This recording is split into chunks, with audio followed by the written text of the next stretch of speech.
L'exploit démocrate dans l'Alabama doit beaucoup au vote noir. Copyright AFP. Jim Watson. Les Noirs d'Alabama et de tout le pays se sont mobilisés massivement pour élire un démocrate au Sénat dans cet État du Sud encore marqué par le racisme. Le Parti démocrate entend reproduire la recette au niveau national. Jamais depuis un quart de siècle les électeurs n'avaient élu de sénateur démocrate ici, mais Doug Jones, ancien procureur fédéral de 63 ans, a réussi cet exploit au terme d'une campagne fastidieuse de porte-à-porte et de contact dans la communauté noire. Le résultat était visible mardi devant les bureaux de vote de Montgomery, Selma et Birmingham, avec de nombreux habitants noirs venus voter pour le changement. Selon les sondages de sortie d'urne, 96% d'entre eux ont voté démocrate. Ils représentaient mardi 29% des votants, alors qu'ils comptaient pour 23% des électeurs inscrits actifs. Dans les derniers jours de campagne, l'équipe de Doug Jones a déployé sur le terrain le charismatique sénateur noir du New Jersey Cory Booker, l'ancien gouverneur noir du Massachusetts Deval Patrick, ou encore l'ancienne star de basket Charles Barkley. Barack Obama a aussi enregistré un message à destination des électeurs.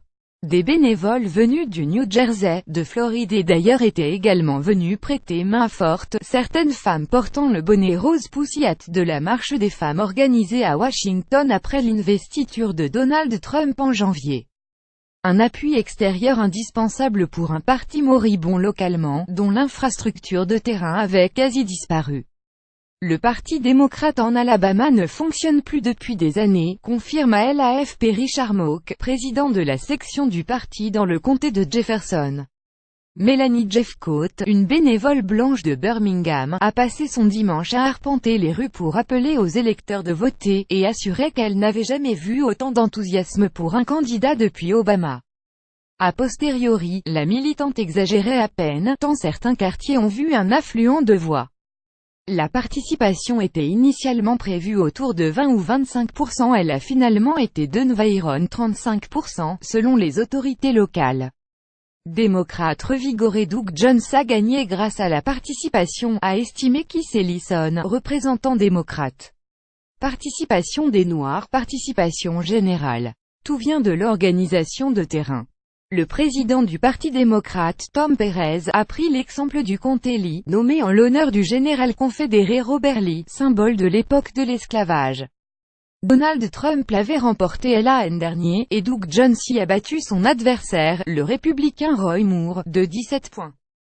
Les Noirs sont la colonne vertébrale du Parti démocrate, a-t-il dit sur CNN mercredi. Quand le Parti démocrate s'implique tôt, on y arrive doucement mais sûrement. Il y a un vieux débat au Parti démocrate, relancé après la défaite d'Hillary Clinton à la présidentielle. Faut-il concentrer les investissements dans les régions gagnables, en laissant tomber les bastions républicains considérés comme imprenables, c'est Stafford tout le centre des États-Unis et les zones rurales? Hillary Clinton a elle-même estimé que si les démocrates pouvaient l'emporter dans un terrain aussi peu favorable que l'Alabama, le parti pouvait absolument être compétitif partout. L'autre versant de ce débat a été relancé par Charles Barkley, le joueur de basket. Il met en garde le Parti démocrate qui, selon lui, prend le vote noir et le vote des pauvres pour acquis depuis longtemps. Il est temps qu'il se bouge les fesses et commence à améliorer la vie des Noirs et des pauvres, a-t-il lancé.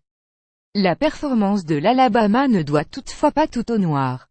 Le démocrate a profité de la personnalité très controversée du candidat républicain, Roy Moore, un ancien magistrat ultra-conservateur qui dans le dernier mois de campagne a été accusé d'attouchement sur des mineurs. Les républicains des banlieues UP ont voté en nombre soit pour un candidat tiers, soit pour le démocrate, une tendance notamment observée en Virginie le mois dernier, où certaines positions extrêmes du candidat républicain ont rebuté certains. Une partie conséquente des républicains a décidé en conscience de perdre l'élection, dit à l'AFP Marty Connors, ancien président du Parti républicain de l'Alabama. Selon lui, les démocrates ont simplement profité du fait que le candidat adverse traînait une tonne de casseroles derrière lui. 1-3-1-2-2-0-1-7, 174, 423 Montgomery États-Unis AFP Copyright 2017 AFP